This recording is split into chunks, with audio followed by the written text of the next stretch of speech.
Bom, em resposta a esse vídeo que eu, na verdade, gostei bastante, é sobre o mal e o bem, a moralidade vir de Deus.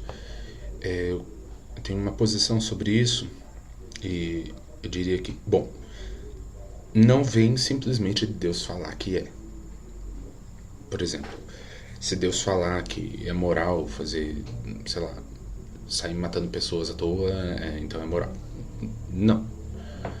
Mas a razão pela qual ele fala é por causa de uma realidade objetiva que eu acredito que ateus podem perceber, que é o aspecto moral da realidade, das situações, das sensações, como por exemplo dor, e dos atos que levam a essas situações e sensações que são perceptíveis por qualquer ser moral, razoavelmente moral, digamos assim. Algumas são um tanto mais controversas, mas o básico dá para perceber. Então, mas essa realidade em si, ela foi projetada, segundo a teoria do teísmo, e em consequência o mal é sim fruto, o bem e o mal é fruto, a moralidade, de uma inteligência. É tudo arquitetado de alguma forma por essa inteligência e, por consequência, essa, essa entidade ela é um natural guia moral pelo seu conhecimento da realidade, fruto do fato de que ele criou essa realidade. Então, eu justificaria mais o aspecto da autoridade divina no seu conhecimento sobre a realidade que ele mesmo criou e que ele entende mais profundamente que nós. Existe mais de um sentido de moralidade, né? Existe a moralidade mais objetiva mesmo, que é a que nós estamos procurando buscar hoje em dia.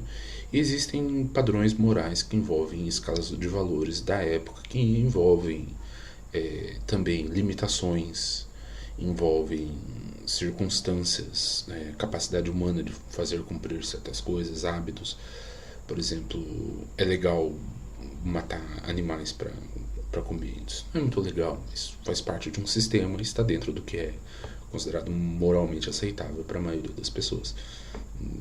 Apesar de causar dor, apesar de causar morte, dor serem considerados basicamente ruins. Então, isso faz parte de uma mecânica de males toleráveis, digamos assim, por talvez por uma convenção social. Isso houve também em períodos anteriores, nos períodos bíblicos, no Velho Testamento principalmente, com outros valores que foram se aprimorando ao longo da história, inclusive ao longo da história bíblica. Deus mesmo foi ensinando valores mais altos.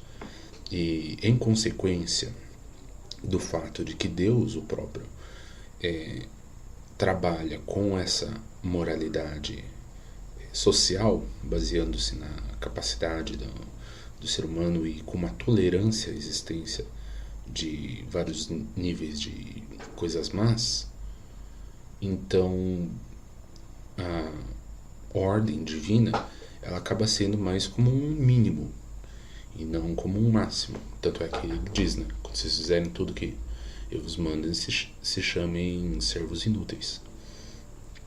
E nós não deveríamos parar na moralidade que nos é imposta numa lei, especialmente leis antigas, como as leis de Israel, que elas eram de um sistema social da época. Nós temos que entender que a moralidade de Deus é uma tal que permite, do mínimo ao máximo, de coisas boas e ruins que existem nesse mundo, e que ele é coexistente com elas e, até certo ponto, permitidor delas, e que ele é um incentivador de um desenvolvimento moral. E, na minha opinião, ele é o principal, melhor incentivador disso.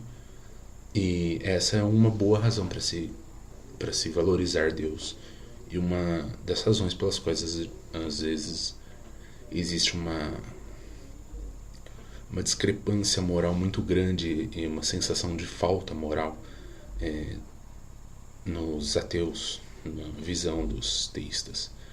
Porque certos valores que não são às vezes tão óbvios, mas que depois de um certo tempo se percebe que parecem bastante razoáveis, são imediatamente descartados pelos teístas e aceitos pelos ateístas e aceitos pelos teístas através de um mecanismo de confiança na autoridade divina. Mas isso é um método para adquirir o conhecimento, não acerca da veracidade dessas coisas em si. Mas eu acho que também envolve um outro aspecto. Se você é justo, você tem que saber identificar alguém justo. Se você é bom construtor, você não pode rejeitar a pedra de esquina. Ou seja, se você sabe o que está fazendo, você não vai rejeitar a melhor pedra que tem. Então você não pode desqualificar o principal guia, a principal fonte de sabedoria e de justiça. Se você está desvalorizando tal, então a sua visão sobre moralidade não deve ser boa o suficiente. É isso que eu penso acerca desse assunto. E de modo geral eu até concordo com pensamentos típicos de ateus que a moralidade ela é objetiva, não depende da ordem divina, e sim de uma realidade essa projetada por ele, que definiu o que é bom e o que é tolerável, limitado, etc, etc. Mas que é muito, muito, muito importante reconhecer o mais sábio acerca disso, a autoridade máxima acerca disso.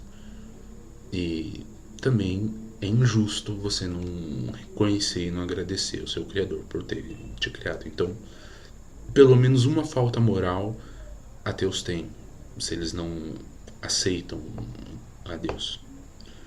É até justificado no caso da ignorância, mas as atitudes de desprezo não.